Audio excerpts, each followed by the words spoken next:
Hello everyone, my name is Aarti and you're watching HW News. Months after the income tax raid, the centre has now reportedly cancelled the FCRA license of the Centre for Policy Research.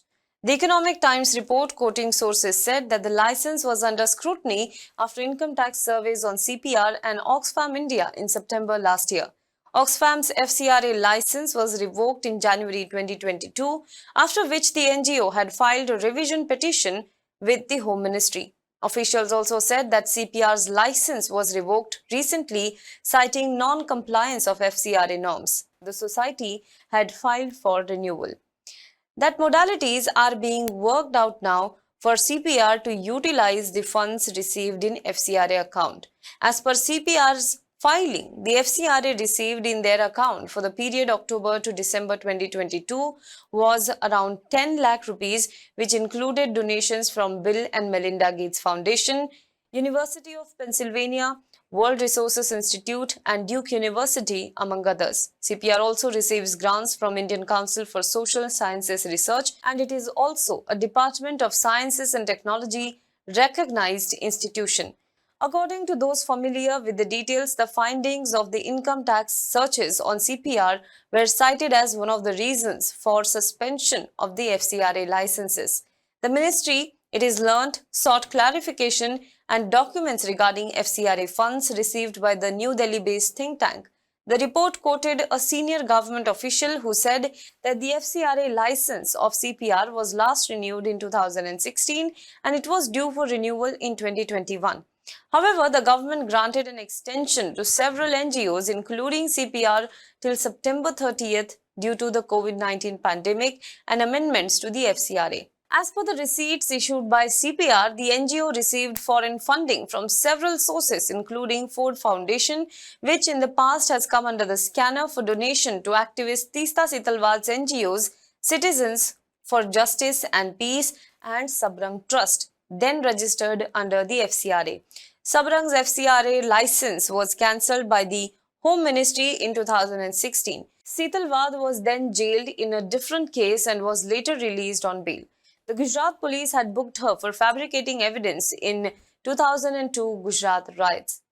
Now let's talk about what is this FCRA license. The Foreign Contribution Regulations Act regulates the foreign donations and ensures that such contributions do not adversely affect internal security of India.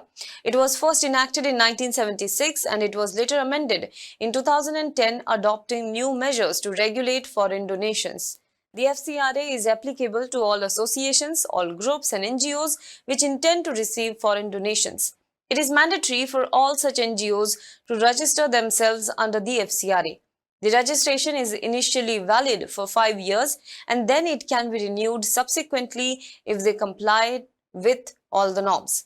Registered associations can receive foreign contribution for social, educational, religious, economic and cultural purposes.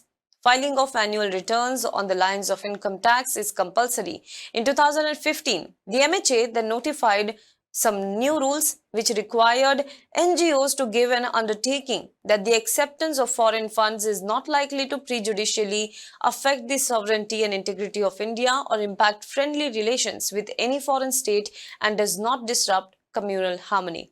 It also said all such NGOs would have to operate accounts in either nationalized or private banks which have core banking facilities to allow security agencies access on a real-time basis. Now, this action on CPR comes almost 5 months after the IT raids on Oxfam and CPR as well. The CPR is headed by Chairperson Meenakshi Gopinath and President and Chief Executive Yamini Iyer. Earlier, CPR was headed by journalist Pratap Bhanu Mehta. Now, let's talk about the HW point of view on this matter.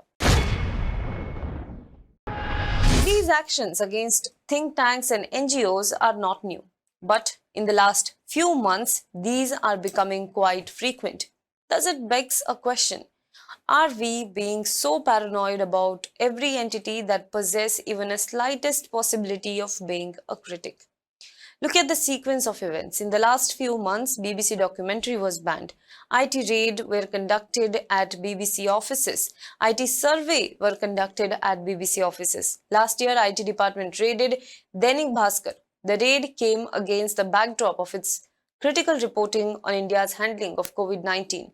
There were income tax raids on IPSMF. In 2021, controversy erupted over cancelling of FCRA license of Missionaries of Charity, an NGO founded by Mother Teresa. However, the FCRA registration was later restored. Now we become paranoid when there is a devoid of sense of security. When one is secure and confident about themselves, criticism is welcomed and not feared. But when one isn't secure, that's when the fears take over and the paranoia seeps in. But this constant state of paranoia does no good to vast democracy like ours. Instead, there needs to be a meaningful and solution-based dialogue. Do let us know what you think about this in the comment box below. For more news and updates, you can log on to www.hwnews.in.